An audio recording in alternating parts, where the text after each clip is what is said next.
ফুটন্ত গরম দুধের মধ্যে কয়েক পিস পাউরুটি দিয়ে বানিয়ে নিন এই ইউনিক ঠান্ডা ঠান্ডা ডেজার্ট আইটেমটি।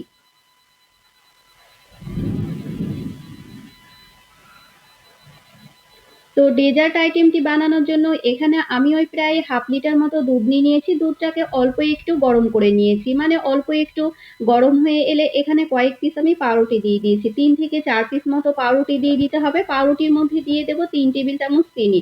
মিষ্টিটা আপনাদের পছন্দ মতো দেবেন, যেহেতু এটার মধ্যে পাকা আম যাবে সে কারণে মিষ্টির পরিমাণটা সেই বুঝে দিয়েছি। আমি ওই 3 টেবিল চামচ মতো দিয়েছিলাম।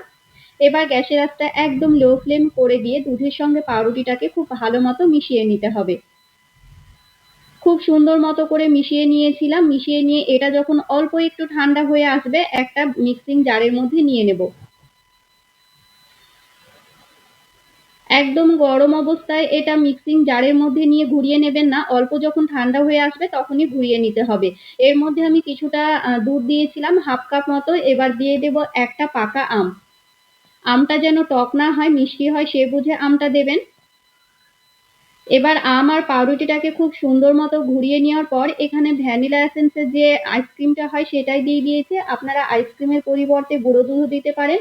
যদিও বা আমার কাছে আইসক্রিমটা ছিল সেই কারণে আমি আইসক্রিম দিয়েছি। এবার এরকম একটা ছড়ানো পাত্র নিয়ে নিতে হবে, কিংবা আপনারা আইসক্রিম বসানোর যে কোনো পাত্র নিয়ে নিতে পারেন।